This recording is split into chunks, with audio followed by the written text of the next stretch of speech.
तो जी हाँ प्यारे बच्चों, आपके सामने आ चुका है कक्षा 8वीं का पेपर और आपके सामने पूरी की पूरी उत्तर पुस्तिका की कॉपी। जी हाँ प्यारे बच्चों, आपने जैसे देखा है कि हमने पूरी पेपर जैसे आज हिंदी का दिया था, वैसे ही सेम टू सेम आपके सामने आ चुका है मैथ्स का पेपर। तो जी हाँ प्यारे बच्चों, बस लेके रफ कॉपी और तैयार हो जाइए और पूरी वीडियो अंत तक देखिए और साथ में प्यारा से एक कमेंट और एक लाइक और सब्सक्राइब करना बिल्कुल नहीं भूलिएगा बच्चों।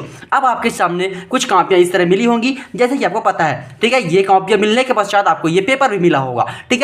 अब ये चीज़ है, यहाँ पे आपको अपना कक्षा 8वीं विषय गणित लिखना है, दिनांक आपको 21 तारीख का लिखना है, साथ में आपको अपना आपका नाम, आपके पिताजी का नाम, यहाँ पे समग्र आईडी और यहाँ पे रोल नंबर, ठीक है। और यहाँ पे हाँ या ना पे जवाब देना है, ठीक है। और बाकी चीज़ें ये चीज़ रख लेना और इसको भरने के पश्चात यह पूरी कॉपी आपको देखने के लिए मिलेगी। ये पूरा आंसर जैसे आपको फिल करना है, ये पूरे आंसर आपके सामने यहाँ की पूरे फिल करने हैं। अब इसके बाद जस्ट ये हम हटाते हैं और याद दिया सीधा का सीधा पेपर पे, और ये आपके सामने कुछ इस तरह पेपर रहेगा। ये आपके सामने राज्य शिक्षा केंद्र भोपाल द्वारा जारी मध्य प्रदेश वार्षिक परीक्षा 2025-26 के लिए विषय आपका गणित रहने वाला है। साथ में यहाँ पे विषय कक्षा 8 का पेपर है, 60 नंबर का पेपर होने वाला है। यहाँ पे 2.5 घंटे समय आपको पूरे मिलने वाले हैं। अब इसके बाद शुरू करें हैं सीधे क्वेश्चन, सही विकल्प प्रश्न, जो पूरे पहले सही विकल्प प्रश्न जानेंगे, फिर उनके सारे प्रश्नों के आंसर भी जानेंगे, ठीक है। यहाँ पे बहुविकल्पी प्रश्न निर्देश है, प्रश्न को पढ़कर नीचे दिए गए विकल्पों को सही विकल्प को चुनकर लिखिए। तो जी हाँ प्यारे बच्चों, बहुत ही इजी क्वेश्चन है। पहला है वर्ग अंतराल 30 और 40 में अंतराल की माप क्या होगी। तो बहुत इजी क्वेश्चन है। वर्ग अंतराल के बीच की निम्न की सीमा की क्या आंसर होगी। तो ये आपके 30 है और 35, यहाँ पे 40 है, 70 है और 10 है। तो इन दोनों के बीच का अंतर क्या पूछा हुआ है, तो अंतर राइट इज 10।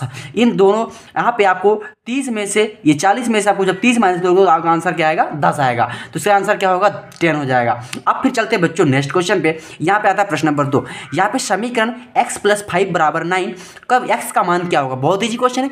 x + 5 = 9 का पूछा हुआ है, तो x किसका मान पूछा हुआ है, 5 का 9। तो आप सिंपल इसको हल करेंगे। बोलो हल कैसे करते हैं देख लेना।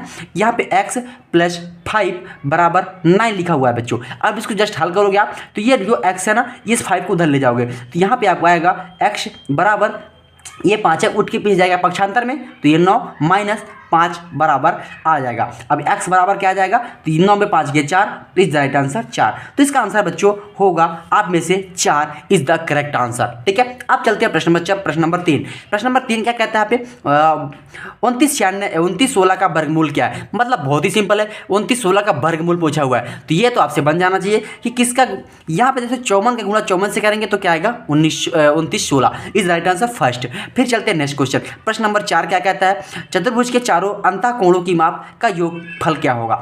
चतुर्भुज के चारों कोणों की मान पूछा हुआ है और चारों कोण का मान का जो एग्जैक्ट आंसर होता है वो होगा 360 डिग्री, ठीक है बच्चों। 360 डिग्री आंसर टिक करके आना आप लोग। फिर प्रश्न नंबर 5 आपके सामने है, संख्या 99 का बीजांक क्या होगा। तो संख्या 99 का बीजांक पूछा हुआ है। मतलब बीजांक का मतलब सिंपल सा होता है कि वह किससे मिलके बना हुआ है। तो राइट आंसर 9 करेक्ट आंसर है। आप जैसे देखा कि प्रश्न नंबर 1 से प्रश्न नंबर 5 तक सारे मैंने आंसर क्लियर कर दिए हैं और पूरे यहाँ से आपको मिलने वाले हैं 5 में से 5 नंबर। जी हाँ प्यारे बच्चों, अब चलते यहाँ पे आ जाते हैं रिक्त स्थान की पूर्ति में।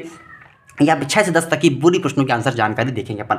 प्रश्न नंबर 6 क्या कहता है कि एक सिक्के को उछालने पर पट आने की प्रायिकता क्या होगी। अब एक कोई सिक्का है उसको उछालोगे और वह पट आने की प्रायिकता की कितनी बार हो सकती है। तो जो इसका राइट आंसर होना है कि संभावित 2 बार। कितनी संभावित परिणाम, ठीक है। क्या होगा, 2 संभावित परिणाम, ठीक है। या तो उछालने पर क्या पूछा है, 2, ठीक है, 2 हो सकता है। फिर है यहाँ पे √3 13,824 का घनमूल ज्ञात करने के लिए इसका आंसर क्या होगा। तो प्रश्न नंबर 7 है, इस तीनों का आंसर क्या होना है, अभाज्य गुणनखंड। क्या होगा ये, अभाज्य गुणनखंड। आपको सिंपल लिखना है अभाज्य गुणनखंड, ठीक। कंप्लीट हो गया। अब प्रश्न नंबर यहाँ पे 9-8 आता है, यदि किसी संख्या के अंकों के 3 योग से विभाजित होता है तो वह संख्या विभाजित होगी। तो इसका राइट आंसर क्या होगा, 3 से विभाजित होगी तो संख्या किससे होगी, 3 से विभाजित होगी, इज द करेक्ट आंसर। प्रश्न नंबर 9 है, बट्टा बराबर विक्रय मूल्य होगा। तो बट्टा किसका विक्रय मूल्य होता है, तो आपको देखना है अंकित मूल्य का। तो यहाँ पे आपको लिखना है अंकित मूल्य, ठीक है। अब इसके बाद प्रश्न नंबर 10 है, किसी संख्या का वर्ग ज्ञात करना, उसका ज्ञात के विपरीत करने की क्रिया क्या कहलाती है? तो क्या कहलाता है? वर्गमूल कहलाता है। क्या कहलाता है? वर्गमूल। जी हाँ प्यारे बच्चों, यहाँ पे आप देख पा रहे प्रश्न नंबर 10 तक के मैंने सारे आंसर क्लियर कर दिए हैं।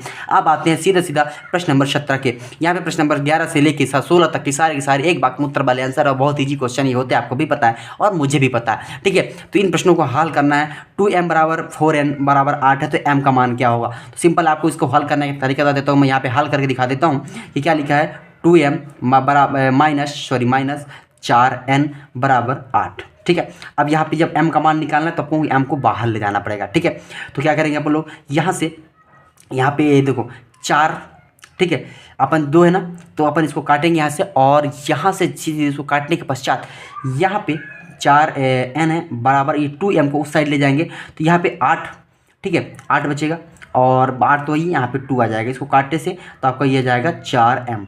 ठीक है, 4m बचेगा, तो इसका मतलब हो जाएगा 4n। ठीक है, क्या हो जाएगा? 4m हो जाएगा, इसका राइट आंसर।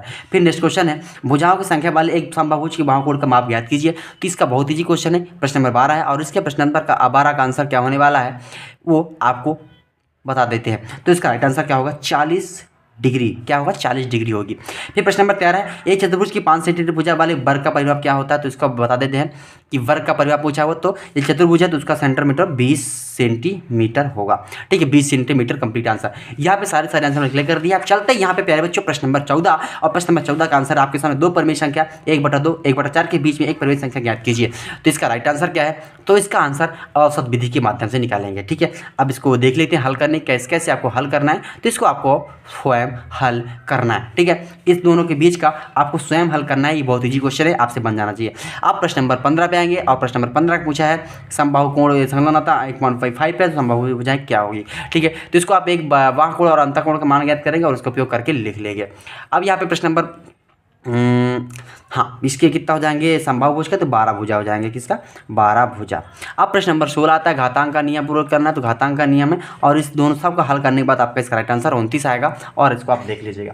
अब चलते हैं प्रश्न नंबर यहाँ पे 29 के बाद अब आते हैं प्रश्न नंबर 17 से लेकर के पूरे के पूरे 26 तक के सारे प्रश्नों के आंसर भी जानेंगे प्यारे बच्चों। यहाँ पे 17 है, 43 के वर्ग को इकाई के अंक ज्ञात कीजिए। 43 के वर्ग का इकाई का अंक होना है, आपको सिंपल बता दूँ 9। ठीक है, इसको हल कर लेना है। इसके बाद जस्ट आता है प्रश्न नंबर 18। यहाँ पे कहता है एक समांतर चतुर्भुज RING यदि R बराबर 70 डिग्री कोण है तो अन्य सभी कोणों के माप को ज्ञात कीजिए जो है। ठीक है, ज्ञात कीजिए जो 42 का वर्ग ज्ञात कीजिए। ठीक है, तो सिंपल है, इसको हल करना है। तो इसका राइट आंसर क्या होना है कि इसका जो आंसर होना है वो क्या पूछा है? सभी कोणों के माप ज्ञात कीजिए। ठीक है, सभी कोण का माप ज्ञात करना है, तो सिंपल है, आपको लिख देना 70 डिग्री है तो किसके चतुर्भुज है? यहाँ पे 4 भुजा होगी, सिंपल। ठीक, ये RP 70 डिग्री है, तो यहाँ पे क्या होगा और यहाँ पे क्या होगा? यहाँ पूछा है तो कुल मिला के इसको आप 360 से -70 करोगे। ठीक है, तो यहाँ पे 0 और 36 में से 7 जाएगा, 6 में से 7 जाएगा, 16 में से 7 गया तो आपको बचेगा 9 और आएगा 3, यहाँ पे 2 बचेगा 2। अब 290 को 3 डिवाइड करोगे तो कुल मिला के आपको यहाँ पे कोण आ जाएगा इसका। अब इसके बाद चलते प्रश्न नंबर 19 है। यहाँ पे 42 का वर्ग ज्ञात पूछा हुआ, तो 42 का वर्ग लिख देना, तो 1746 आंसर होना है। फिर इसके बाद चलेंगे प्रश्न नंबर 19। 1500 अंकित मूल्य दिया, उसके वाली पेज में 1400 का भेजी जाती है, तो बट्टा प्रतिशत ज्ञात कीजिए। बट्टा प्रतिशत ज्ञात करना। जी हाँ बच्चों, बट्टा प्रतिशत क्या कैसे निकालना तो बता देता हूँ। अंकित मूल्य कितना है? 15,000। ठीक है, 15,000, और विक्रय मूल्य कितना? 14,000। तो यहाँ पे 14,000 आपको लिख लेना है, सिंपल। अब इन दोनों क्या करना है? माइनस करना। तो इसका माइनस करने के बाद आपको आंसर आएगा 600, और इसका बट्टा प्रतिशत क्या होगा उसको भी आपको निकाल लेना है इसी साथ। ठीक है, तो 600 है तो उसको डिवाइड करोगे 100 से, तो यहाँ पे इसका राइट आंसर हो जाएगा 4%। ठीक है, कितना? 4%। अब इसके बाद एक मान आता है, यहाँ पे देखिए 21, 22, 23, 24 और 25, 26, 27, इन सारे प्रश्नों को आप देख लीजिए एक बार फटाफट। और यहाँ पे 21 नंबर का कुछ इजी क्वेश्चन है कि यहाँ पे एक छोटी संख्या ज्ञात कीजिए, 576 को भाग देने पर भागपूर्ण घन बन जाए। है, तो सिंपल है कि इसका राइट आंसर जो होना है उसको आपको हल कर लेना है। ठीक है, तो इसका राइट आंसर होगा 9 और 64। ठीक है, इसको आप हल करोगे। प्रश्न नंबर 22 आपके सामने, प्रश्न नंबर 22 को आपको ऐसे ही हल करना है, तो बहुत ईजी क्वेश्चन है, वो भी आप हल कर लेंगे। और साथ में प्रश्न नंबर 23, और प्रश्न नंबर 23 का आंकड़ा निकालना है, तो आप एक आंकड़ा निकाल लीजिएगा कि कैसे कैसे क्या हल करना है, एक बढ़िया वार्ता बना कैसे, और डब्बा और कंप्लीट कर लीजिएगा। अब बाकी प्रश्न नंबर 24, 25, 26 बाकी आंसर आपको स्वयं हल कर लेने हैं इन चीज़ों को, और वीडियो शेयर करना है साथ साथ में, और हमारे दोस्तों के साथ चैनल सब्सक्राइब करना है, वीडियो को लाइक करना है, और बाकी चीज़ें काम करने के पश्चात हमें एक प्यारा सा कमेंट, अपना गाँव और अपना नाम, और साथ में हमारे चैनल सब्सक्राइब करना बिल्कुल नहीं भूलेगा। ऐसी वीडियो पाने के लिए मिलते रहिए हमारे चैनल के साथ। जय हिंद, वंदे मातरम, बाय बाय।